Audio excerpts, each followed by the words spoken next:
Hi everyone, it's Rob Watson, the module leader for TECH1002, Introduction to Social Media and Technology.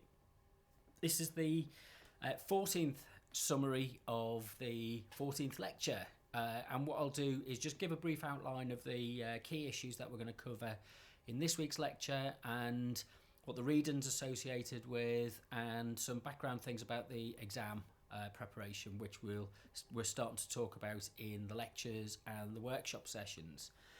So the main topic of conversation, of discussion this week for the lecture is the idea of, which we've already started to introduce and think about, is the idea of affordances and constraints.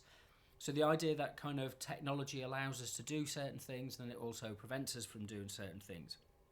And one of the challenges of the way that we look at new forms of media technology is that in the past, maybe there was kind of the organisation of types of media technology, radio, television, cinema, publishing books, that kind of thing.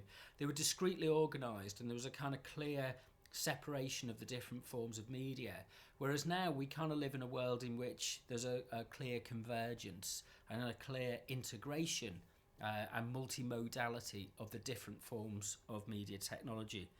So we'll look at what Jones and Hafner tell us about the way that this kind of convergence and the digital tools that we have for making sense of our relationships and the things that the symbolic representations, the things that we want to say and discuss, is that they change in terms of the way that we think about time, space, the way that language is redefined through the use of different forms of technology, the relationships between experts and amateurs, how we engage more in participation, and the expectation is that we're more participative than merely kind of passive consumers, and that also there's an authority, what was previously regarded as an authorial unity, which is now no longer in existence. So we mash things up, we remix things, we reconfigure, and we integrate different forms of media.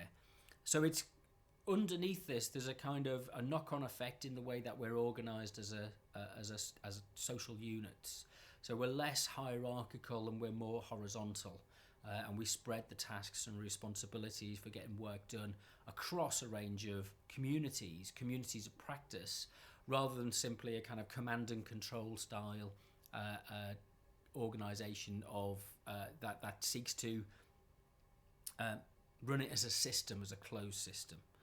So we'll look at some videos and some music, and we'll think about the idea of hacking and what that means in terms of Jones and Hafner talk about this in some detail, about the way the term hacking has been kind of used as a way to describe illegal acts, but actually its initial and its underpinning reasons for being used is that it's about modifying and changing. We might call it modding, or we might, adaptation of different forms of technology. So all of this is kind of the way that we think about the different discrete forms of technology and how they converge. And they converge around things like, kind of mobile phones, which are now kind of, a repository of technology that we walk around with that was unheard of even 10 years ago. We'll look at the way that audiences, kind of what's called kind of transmedia, audiences cross the boundaries between one form of media engagement and another form of media engagement. So superhero films fuel comic conventions, and comics, graphic novels, they fuel superhero films and toys and games. So it's no longer as straightforward as looking for discrete forms of entertainment. It's kind of a world which is integrated across many different kind of platforms and formats. So it's the idea that kind of what we're doing is we're remediating. So initially we've looked at the idea of mediation. We can take that a stage further into kind of a postmodern debate and discussion, which is where we look at the idea of a kind of sense of remediation, where media refers back to other forms of media, and it kind of gets remediated through different kind of levels of interpretation. And this kind of gives us a sense of kind of that we can hack our culture, that we can hack the things that we share and the things that we experience that tell us about ourselves. So this is specified in the notes. I've done the PowerPoint presentations with some clips and diagrams, and as usual, I don't share those PowerPoint presentations, but the notes are available if you want to read them in advance. They're up on the DMU Commons wiki already. And it's got some information about the exam format, so the kind of the compulsory section and the optional section, what the reading material is for the exam format, where you can find the notes that you will need to specifically revise for specific questions. That's available on the wiki as well.